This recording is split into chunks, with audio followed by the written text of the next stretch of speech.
बंधु का हार्दिक अभिनंदन है।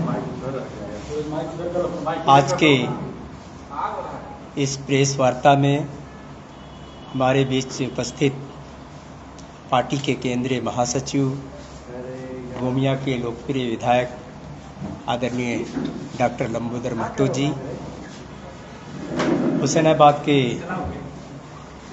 पूर्व विधायक पार्टी के केंद्रीय उपाध्यक्ष आदरणीय पुष्पवंत शिवपूजन जी,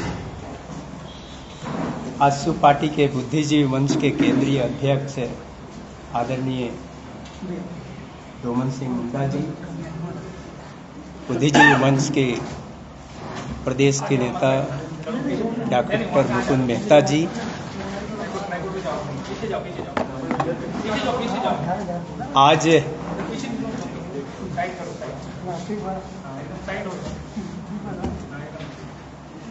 आज पार्टी ने सबसे पहले डुमरी उपचुनाव को लेकर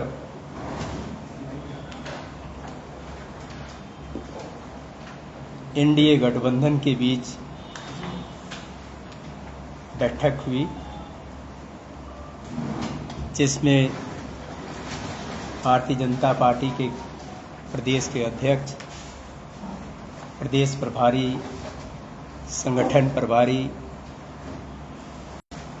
और हमारे केंद्रीय अध्यक्ष, केंद्रीय उपाध्यक्ष आदरणीय चंद्र प्रकाश चौधरी जी, विधायक लंबोदर महतो जी, बैठक में यह निर्णय लिया गया कि डुमरी उपचुनाव एनडीए गठबंधन पूरे जोश के साथ एकताबद्ध होकर के योजनाबद्ध तरीके से चुनाव लड़ेगी।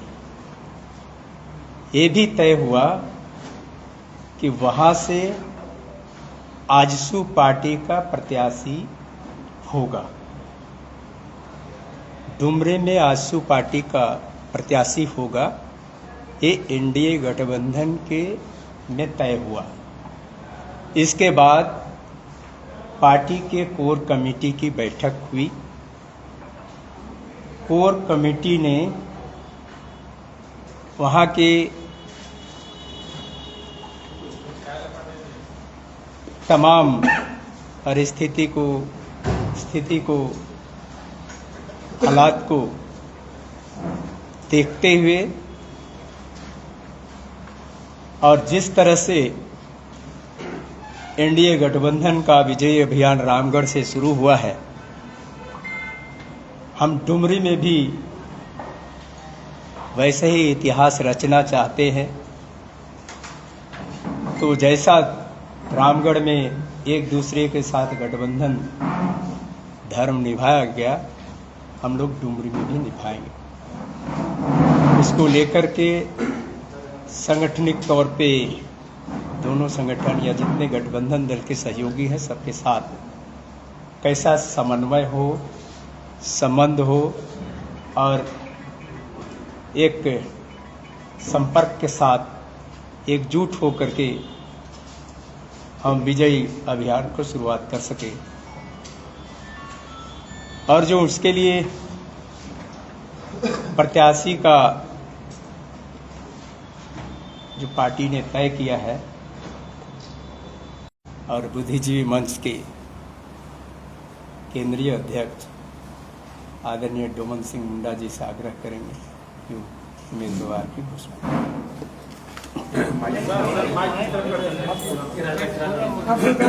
ठीक है, चलेगा चलेगा।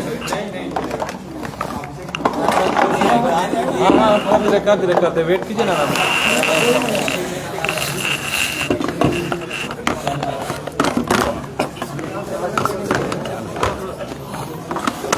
हाँ ठीक हो जाएगा, आ जाएगा। अच्छा, जोर से बोलिएगा। जोर से। ठीक। सभी पत्रकार बंधुओं को जोर से सर। हमारा डोमन सिंह मुंडा बुद्धिजीवी मंच के अध्यक्ष की तरफ से जोहार है, सबका स्वागत है।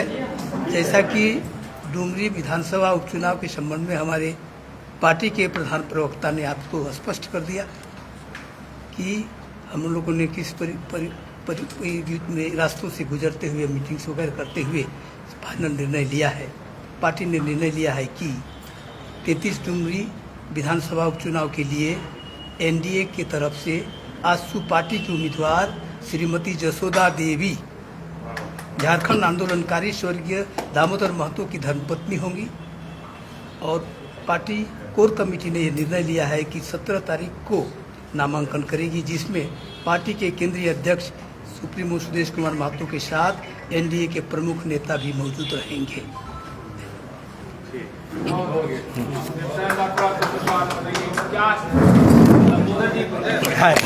क्या रहेगा कि पिछली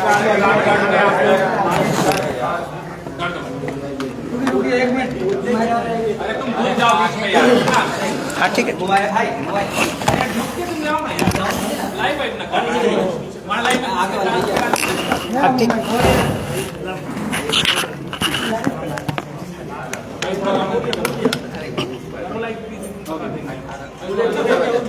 सर ये बताइए कैसे जीतिएगा? वहाँ पे MIM जो है वो कैंडिडेट उतार रहा है, अब जयराम महतो एक अलग शक्ति बन के बोल रहे हैं कि हम उभर रहे हैं, आप लोग तो हैं नहीं वहाँ पे, क्या समीकरण रहेगा, किस तरह से जीत पाएंगे? देखिए, डुमरी विधानसभा क्षेत्र में आजसू का जनाधार है।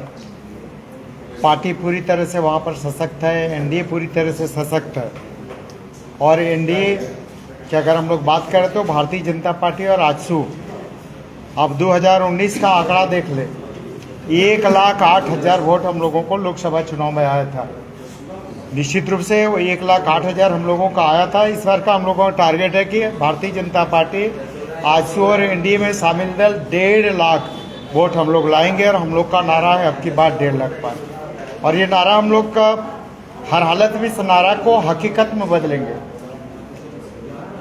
एनडीए अपने जनाधार के बल पर, और सबसे ज़्यादा जो वर्तमान सरकार है, इस सरकार की करनी को हम लोग जन जन तक पहुंचाने का काम करेंगे। ये जनता पूछेगी डुमरी विधानसभा क्षेत्र का कि वो क्या हुआ 1932 खतियान आधारित स्थानीय नीति, क्या हुआ ओबीसी का आरक्षण, क्या हुआ शिक्षित बेरोजगारों को 5-5 लाख नौकरी देने का, क्या हुआ महिलाओं का आरक्षण, क्या हुआ ये पिछड़ों का जिसका पंचायत चुनाव में आरक्षण था उसको आपने शून्य करने का काम किया।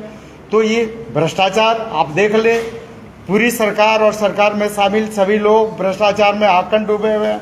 तो आज पूरी तरह से डुमरी विधानसभा ने पूरे राज्य की जनता वर्तमान सरकार के क्रियाकलापों से त्रस्त है, चाहे वो भ्रष्टाचार का हो, लॉ एंड ऑर्डर का हो, हर मामले में ये सरकार पूरी तरह से फेल। तो सरकार का जो करनी, उस करने की बदौलत वहाँ की जनता इसको जवाब देने का काम करेगी। पूछेगी जनता कि क्या हुआ जगन्नाथ जी जिसके दम पर, जिनके नाम पर सहानुभूति लेना चाहती, क्या हुआ जगन्नाथ जी सरकार या मंत्री नहीं चाहते थे, जगन्नाथ जी की इच्छा थी, हार्दिक इच्छा थी।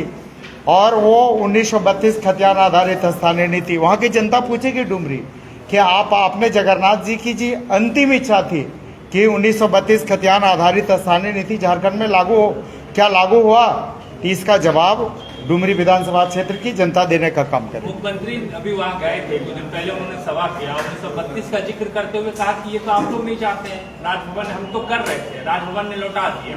और आजसू या बीजेपी नहीं चाहती है कि 1932 यहाँ लागू, इसलिए अड़ंगा लगा रहे। ये स्थानीय नीति, मुख्यमंत्री जी की कई बातों पर आप गौर करिए ना। मुख्यमंत्री जी यही सदन में, इसी सदन में मुख्यमंत्री जी खड़ा होकर बोले थे कि 1932 का खतियान आधारित स्थानीय नीति देना संभव नहीं है। यही मुख्यमंत्री जी बोले थे कि क्या अगर हम यहाँ के ओबीसी को आरक्षण देंगे तो और लोगों को क्या हम यूक्रेन भेज देंगे। यही मुख्यमंत्री जी है जो खड़ा होकर बोले थे कि हम राज्य में विस्थापन आयोग लागू करेंगे। 43 महीने गुजर गए, कहाँ है मुख्यमंत्री जी का विस्थापन आयोग? सदन में दिया हुआ आश्वासन है, कहाँ गया? 43 महीने बीत गए, विस्थापन आयोग का क्या हुआ? 1932 खतियान आधारित स्थानीय नीति का क्या होगा? ये मुख्यमंत्री जी तो 1932 करते करते 2023 में आ गए, 60-40 का नीति ले आए। और 60-40 की नीति को रद्द करने के लिए आज पूरे राज्य के सारे युवा सड़क पर उतरकर आंदोलन कर रहे हैं। सभी लोग आक्रोशित हैं इसका जवाब कहीं न कहीं मुख्यमंत्री जी को मिलेगा।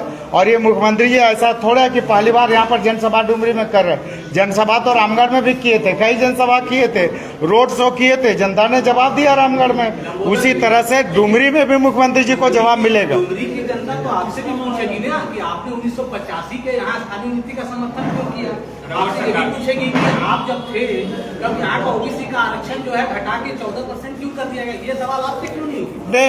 आप इतिहास उठा के देखिए कि मैं 1985 के बाद में 1985 का हमने विरोध किया था। कहाँ विरोध किया था? आपके निश्चित रूप से उसके मेरे पास साक्ष्य है, तथ्य है कि हम लोगों ने तुरंत पार्टी के कई वरीय पदाधिकारी तुरंत जाके मुख्यमंत्री जी से आपत्ति जता के आप आपत्ति जताए थे। हम लोगों ने तुरंत आपत्ति जताया था इसको कि हमें 1950 से नहीं चाहिए, हमें खतियान आधारित स्थानीय नीति चाहिए। और खतियान आधारित स्थानीय नीति को लेके लगातार हम लोग सड़क से सदन तक आंदोलन की रहे, अभी भी कर रहे हैं। और लास्ट हम लोग विधानसभा घेराव से लेके आप देखें, विधानसभा का प्रोसीडिंग उठा के देखें, हम लोगों ने आंसू पार्टी ने तो कई इतिहास रचा 1932 खतियान आधारित। हम लोगों ने विधानसभा हर सत्र में इस मांग को लेके हम लोग सड़क से सदन तक सरकार को घेरने का काम किया। ये सरकार तो 32 करते करते 2023 में आ गई, 60-40 ले आई। तो इसका जवाब राज्य की जनता डुमरी में देगी। अच्छा, ये सवाल ले लीजिए, ये जो जयराम महतो है ये किनका वोट काटे? क्योंकि महतो देखिए आजसू पार्टी का अपना जनाधार है, एनडीए का अपना जनाधार है। और ऐसे भी अगर आप देख ले 2019 को ही देख ले, भारतीय जनता पार्टी और आजसू का वोट को देख ले तो कौन कहाँ पर टिकता है ये देख लीजिए। अगर हम सिंपल तरीके से आजसू और बीजेपी की वोट से जोड़ देते हैं तो हम 2019 में भी विधानसभा जीते हुए थे। और अब तो हम लोग साथ में चल रहे हैं। और 2019 में 1000 वोट आया, इस बार 1.5 लाख वोट एनडीए गठबंधन को मिलेगा। लेकिन आप जो मैथ समझा रहे हैं, पॉलिटिक्स मैथ नहीं है, ये केमिस्ट्री है। हर बार सेम केमिकल रिएक्शन अलग अलग आउटपुट देता है। नहीं, इस बार सरकार की सरकार राज्य की जनता को जितना आश्वासन दी है, जितने वादे किए हैं, उसको कहाँ एक भी पूरा नहीं कर पाई है। और निश्चित रूप से डुमरी से ये 2024 का आगाज है। सरकार को निश्चित रूप से यहाँ पर परास्त होना होगा। रामगढ़ का इतिहास इस बार हम लोग डुमरी में भी दोहराएंगे और 2024 का यह आगाज है केंद्र के लिए भी और राज्य के भी। निश्चित रूप से हम लोग शानदार जीत दर्ज कराएंगे एनडीए का यहाँ से डुमरी। बोल रही है कि ये सब मुद्दा नहीं है, श्रद्धांजलि है। निश्चित रूप से 2024 का शानदार आगाज होगा, जिसका अंजाम 2024 में दिखेगा।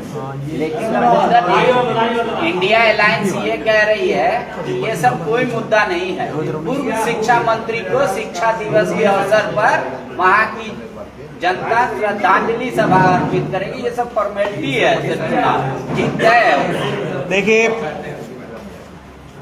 जिनकी बात कर रहे हैं, जिनके श्रद्धांजलि की बात कर रहे हैं, असली श्रद्धांजलि तो तब होता कि जब उनकी अंतिम इच्छा 1932 खतियान आधारित स्थानीय नीति ये सरकार लागू करने का काम करती। अगर ये सरकार 1932 खतियान आधारित स्थानीय नीति लागू करती, वही असली श्रद्धांजलि जगन्नाथ जी के प्रति होता। तो ये सरकार ने नहीं किया, बल्कि अगर आप देखेंगे तो कहीं न कहीं आप समझिए कि किस विभाग का मंत्री दिया है, ये तो कहीं न कहीं उनको अपमानित करने का काम किया जाए। ये दारू विभाग का मंत्री बनाया गया, शिक्षा मंत्री और शिक्षा मंत्री की परिवार, जिनको दारू मंत्री का प्रभार दिया गया, तो कहीं न कहीं जगन्नाथ जी के परिवार को अपमानित करने का काम किया गया। ठीक है, धन्यवाद।